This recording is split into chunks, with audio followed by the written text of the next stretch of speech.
G'day everyone and welcome to my art channel Brushes with Beck. Today's video is a colour pencil drawing of a Rainbow Lorikeet.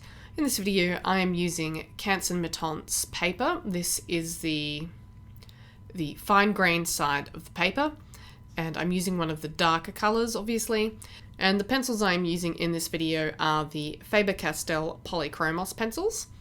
And I've just gone through and done a few little colours tests and selections that you can see on the left hand side there on a sketch pad. So with this little Rainbow Lorikeet, I've started with the green areas on the nape and the back, and when I first started this, I actually really liked how I'd done the green areas. It came out nice and smooth, but as I went through the piece it turned out that I didn't like the green areas at all, and that's probably just perhaps a lack of practice. I haven't been drawing as much lately, and I think I went too hard too early over this area, and while the colour is nice and smooth, I didn't get the texture and definition that I wanted. I put in too much solid colour before adding texture, and it just looks, I don't know, it looks out of place. It's quite basic and plain, and it wasn't quite what I was going for with the overall piece. But basically I am working slowly through my colours. I'm applying down a first layer reasonably lightly and building up colours over the top of that.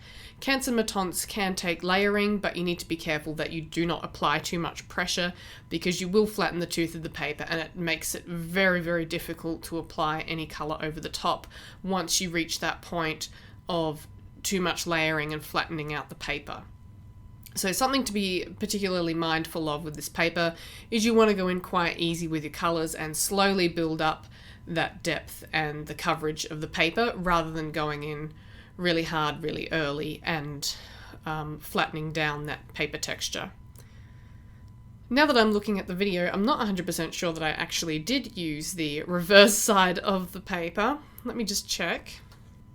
So yes, it is the reverse fine grain side. It just still appears to have a little bit of texture in my footage here, probably from the angle of the lights. It's bringing through that texture from the other side. And that's why I like to use the fine grain side of Canson Mi-Teintes, because the front side has like a honeycomb grain on it, which can be much more difficult to eliminate in your pieces when you are working with colour pencil. So here you can see I am working through to some of the yellow areas on the breast, and I've gone in a little bit lighter with my yellows and just trying to build up colours more slowly than I did on the area of the green, and trying to work that in more carefully. I started with the green area because it looked more simple and straightforward, because it's much more of a flat colour, less variation, and I moved on to the yellow next because I had to map out a lot of feathers and colour changes, and I didn't really feel going straight into that challenge first up when working on this piece. But as I worked through this orange and yellow area, I actually really enjoyed it because I was a bit more looser, a little bit more messy, and I really enjoyed that sort of looser style and approach to this piece rather than that very structured solid layer that I did on the green, and it didn't turn out very good at all because I couldn't pop in detail over the top. I sort of went in a bit messy with this one and scrubbed a bit of detail in early, quite loosely, and then worked in over the top of that. Now I do apologise, there are a couple of moments in this video where I forgot to press record and it skipped a little bit of footage, and there's also a bit where my camera is out of focus for a very short amount of time. I'm a bit out of practice with recording long pieces, and I'm just a bit absent-minded lately because I've been very, very busy, but I managed to get this piece done. I thought, when I started this, I thought, oh, I want to do something quick and simple, you know, a headshot of a bird. That could be a really great idea on a small piece of paper. And then, of course, I had to pick a really complicated bird. And that is my cat, Jasiri, wanting to have all the attention while I'm trying to get this done. But she's adorable, and her little needy paws are so cute. I couldn't resist leaving them in the video. So moving on to the head, I was dreading this, but I actually really, really enjoyed it. So once I had the details mapped in, I found it really quite straightforward and very therapeutic to do actually. So first thing I've done is gone in with this light blue colour, and I've mapped in all the bright, the highlights of the feathers, because they have these bright blue streaks in amongst the darker blue of the head feathers.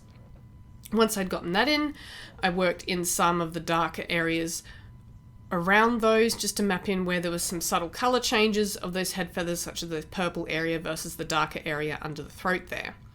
After that, I've used a mid-range blue to go around all of those bright blue streaks. And then once I've done that, then I've mapped in my darker blue in between. And this process actually worked out much better than I expected it to, actually.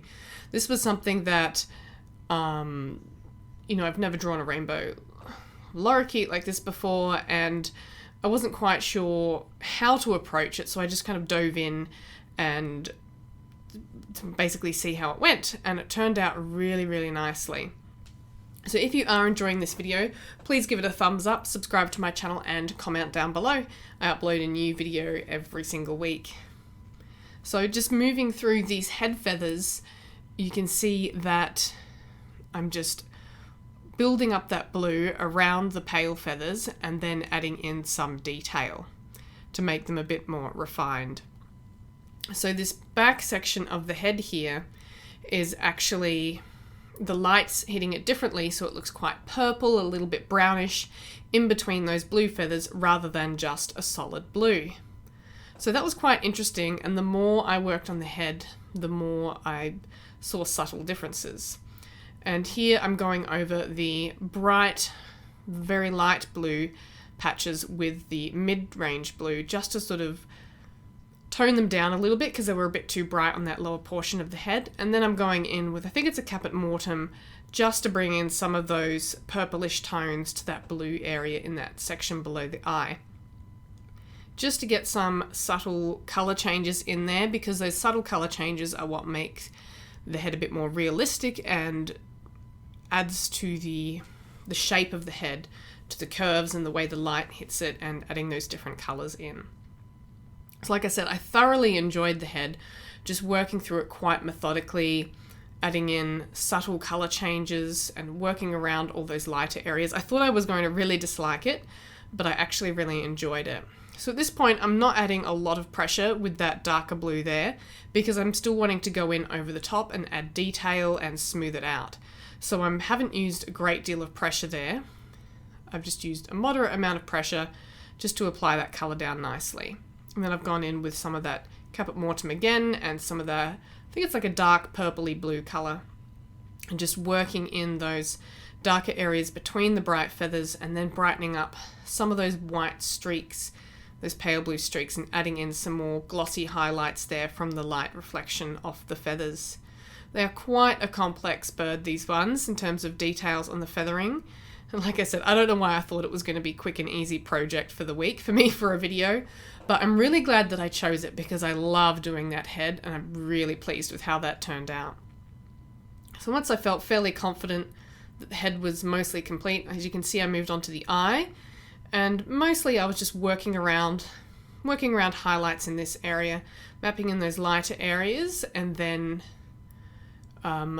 smoothing them out with moderate greys, and then adding in my shadows in those areas to really define that and add some definition to it. And that turned out quite well. The thing I found really difficult with working on this piece actually was with the angle that I was looking at the piece and my lighting. I actually had a lot of glare and reflection off of the colour pencil on the paper. With the angle I was looking at it, it looks much better through the camera than the angle I was working on it. So I often had to sort of lean down at a difficult angle to try and eliminate that glare to see my work better, to make sure I was getting the right value and colour application. So moving on to the beak, and I've done that little, I think it's the nares just above the beak there first. That's a little patch of skin before moving on to the beak itself. And the beak I really enjoyed doing. There's some nice bright highlights there and plenty of colour, nice smooth colour, which makes it fun to do. Just layering that up gradually, starting with my most light colours, adding some mid-tone orange and some red in, and just going back and forth with those colours repeatedly, layering them gradually to get a nice smooth result. And then you can see, my apologies, I think one of the cats rubbed against the camera and shifted it out of focus, and I didn't notice at the time until I had a quick peek through the back of the camera, and I was like, oops. So fortunately it wasn't too long for that. But you can see I've got a nice smooth finish on that beak. Looks nice and shiny and rounded, and that's just from layering colours gradually back and forth rather than doing one big application of colour to get that smooth finish. Working inside the mouth and using the same colours that I'm using on the outside of the beak, but adding some blues and purples in there for the tongue and the inside of the beak, and making that very back of the mouth a nice solid black to get that depth in there. So I'm extremely pleased with how this turned out. Towards the end I tried to add a bit more detail in those back feathers and pull that back up, but I realised it just wasn't going to turn out how I wanted it to, so I pretty quickly gave up on that endeavour, and I'm not pleased with those green areas, but I do love everything else about this piece, especially the head. So I do hope you've enjoyed this video and enjoy seeing this piece. Here it is. You can see the amount of reflection that comes off of that light from certain angles made it very difficult to draw. I'm really thrilled with how it turned out, especially that head, and I really did enjoy that entire process much more than I thought I would. So thank you again for watching. I do hope you've enjoyed this video. Once again, subscribe to my channel, comment down below, and like this video. I'll see you again next week for another one. Stay creative.